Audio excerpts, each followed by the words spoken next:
ரீசெண்டா ஹிந்தில ஒரு படம் ஒண்ணு ரிலீஸ் ஆயிடுச்சு. என்ன ஒரு படம்னா, "சித்தாரே ஜாமீன் பார்" அப்படின்னு ஒரு படம் ஒண்ணு. நம்ம என்னென்னவோ படத்த பார்க்குறோம். ஆனா இப்படி ஒரு படத்த நான் கண்டிப்பா நம்ம தியேட்டர்ல போய் பார்க்கலையேன்னு சொல்லிட்டு ரொம்ப வருத்தப்படுற அளவுக்கு ஆளாயிட்டானுங்க. ஆனா ஒரு பக்கத்துல போய் அந்த படத்த போய் தியேட்டர்ல பார்த்தா மேற்கொண்டு நம்ம அழுக வச்சிருப்பானுங்க. இந்த ஒரு படத்த நம்ம பார்க்க மிஸ் பண்ணிட்டோமே அப்படின்னு சொல்லிட்டு ரொம்ப வருத்தப்பட வச்சுட்டானுங்க. ஒரு எப்படி சொல்றது? இது ஒரு படம் கிடையாது. இது ஒரு பாடம். ஏன்னா, இதுல சொல்ற ஒவ்வொரு வார்த்தைகளும், ஒவ்வொரு டயலாக்கும் எல்லாமே மனச ரொம்ப பாதிக்கக்கூடிய வார்த்தைகள். மன உறுதியா இருக்கு. இன்னொரு கதைன்னா, மாற்றுத்திறனாளிகள வச்சு இந்த ஒரு படத்த எடுத்திருக்கானுங்க. ஆனா, ஆளு பார்க்கறதுக்கு 30 வயசு மாரி இருப்பாங்க. ஆனா, அவங்களுக்குள்ள எப்படி சொல்றது 10 வயசு குழந்தை மனசு மாதிரி. அவங்கலாம் என்ன பேசுவாங்க, ஏது பேசுவாங்கன்னு நமக்கே பார்க்கறதுக்கு கொஞ்சம் இன்ட்ரஸ்டிங்கா இருக்கு. ஆனா, இந்த ஒரு படத்த இது ஒரு கதையா போட்டு ஒரு அழகா ஒரு கதையா போட்டு வச்சிருக்கானுங்க. இந்த மாரி ஆளுங்கலாம் எப்படி இருக்காங்க, இந்த ஊர் உலகத்துல எப்படி வாழ்றாங்க அப்படின்னு ஒரு கதைய போட்டு வச்சிருக்கானுங்க கைஸ். கண்டிப்பா சொல்றேன். இந்த டைரக்டர் ஒரு பெரிய நன்றி சொல்லணும் இந்த ஒரு படத்த குடுத்ததுக்கு. ஏன்னா நம்ம அமீர் கானும் ஒரு பெரிய பாஸ்கெட் பால் கோச்சா இருப்பாப்புல. அவரு திடீர்னு பார்த்தா அந்த அந்த வேலைய விட்டு தூக்கிறானுங்க. தூக்கி விட்டு நம்ம ஆளு வேலை போச்சுன்னு சொல்லிட்டு ரொம்ப மனசு உடைஞ்சு சரக்கு அடிப்பாப்புல. சரக்கு அடிக்கும்போது வண்டி ஓட்டும்போது ஒரு ஆக்சிடென்ட்ல போய் பண்ணிறாப்புல. ஆக்சிடென்ட் பண்ணும்போது போலீஸ்காரன் வண்டியிலேயே போய் ஆக்சிடென்ட் பண்ணிறாப்புல. கடைசியில பார்த்தா இங்க கோர்ட்ல போய் வாதாடும்போது உனக்கு இந்த மாரி ஒரு பனிஷ்மென்ட் குடுக்குறோம். நீ போய் இந்த மாரி ஒரு குழந்தைகளுக்கு நீ ட்ரெயின் அப் பண்ணணும் அப்படின்னு சொல்லி சொல்றாங்க. சொல்றதப்போ நம்ம எப்படி நம்ம அமீர் கான் அங்க போறாப்புல. அங்க போறப்ப எல்லாமே மாற்றுத்திறனாளி ஆளுகளா இருப்பாங்க. எல்லாம் யங் பாயா இருப்பாங்க. எல்லாம் வயசு 40, 50 வயசு இருக்கு. ஆனா ஒரு 10 வயசு பையன் என்ன பண்ணுவான்? அந்த மாரி ஒரு மைண்ட் செட்ல எல்லாரும் இருப்பாங்க. இதெல்லாம் நம்ம ஆளு எதுவுமே கிண்டல் பண்ணிக்கிட்டு இவ்வளலாம் பைத்தியம் இந்த பைத்தியத்துல வச்சு நான் என்ன பண்ண முடியும்? நான் ஒண்ணுமே பண்ண முடியாதுன்னு சொல்லிட்டு ரொம்ப இழுத்து அடிக்கிறாப்புல நம்ம ஆளு. இருக்கிற எல்லாத்தையும் நம்ம நல்லா ட்ரெயின் அப் பண்ண முடியும். பேஸ்கெட் பால்ல நல்ல பயிற்சி குடுத்து உள்ள நல்ல ஒரு ஸ்போர்ட்ஸா நம்ம ஆக்கி கொண்டு வரலாம் அப்படின்னு சொல்லிட்டு நம்ம நம்ம ஹீரோ முடிவு எடுக்கிறாப்புல. முடிவு எடுத்து அதுல இருக்கிற நம்ம மாற்றுத்திறனாளி எல்லாருமே நம்ம அமீர் கானுக்கு புடிச்சு போகுது.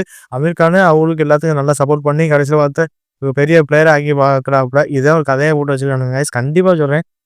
அடுத்தடுத்து நமக்கு பார்க்கும்போது இதெல்லாம் என்ன நடக்க போகுது? ஏது நடக்க போகுது? நமக்கே ஒரு பக்கம் பார்க்கறதுக்கு இப்படிலாம் இந்த உலகத்துல இருக்காளே அப்படின்னு நமக்கே தோணும். ஏன்னா, அதுல நடிச்ச அந்த மாற்றுத்திறனாளிகள் அனைவருமே எப்படி ஒரு பெரிய பெரிய ஜாம்பவான்னு தான் நினைக்கிறேன். ஏன்னா, இந்த மாரி இதுல நடிச்ச எல்லாருமே ஒரு எப்படி சொல்றது? பெரிய பெரிய அவார்டு வாங்குனவங்களா தான் இருக்காங்க. நான் கூகுள்ல போய் ரிசர்ச் பண்ணி பார்த்ததுல தெரிஞ்சுச்சு. அதுல ஏகப்பட்டதுல இந்த எப்படி சொல்றது? இந்த விளையாட்டு போட்டியில ஸ்பெஷல் சைல்டுன்னு சொல்லுவாங்கல்ல, அவங்களுக்குலாம் இந்த மாரி ஒரு போட்டி ஒண்ணு வச்சு அதுல பெரிய அவார்டு வாங்குனவங்கள தான் இந்த படத்துல தூக்கி நடிக்க வச்சிருக்கானுங்க. நம்ம அமீர் கான பத்தி நம்ம சொல்லியே ஆகணும். அவர் ஏகப்பட்ட சினிமால நடிச்சிருக்காப்புல. ஆனா ஏகப்பட்ட சினிமால அவருக்கு வாழ்க்கையில ஏகப்பட்ட கிண்டல், நையாண்டி எல்லாமே நடந்திருக்கு. எதனால நடந்திருக்குன்னா, குட்டையா இருக்கிறது. அதனால அவருக்கு ரொம்ப உயரமா கம்மியா இருக்கார்ல. இதனால அவருக்கு ஏகப்பட்ட அவமானங்களும் நடந்திருக்கு. ஆனா இந்த ஒரு படத்துல வந்து போற எல்லார் கேரக்டர்ல இருந்து அந்த ஸ்பெஷல் சைல்டு அவங்கலாம் ஒரு பக்கம் கிண்டல் பண்ணுவாய்ங்க.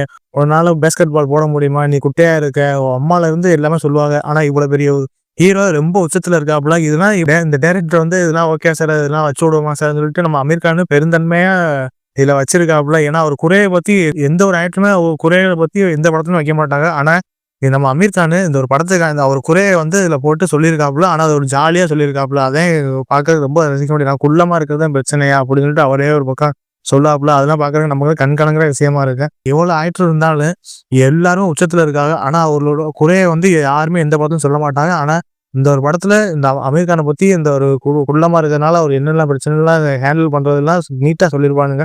உயரம் முக்கியம் கிடையாது.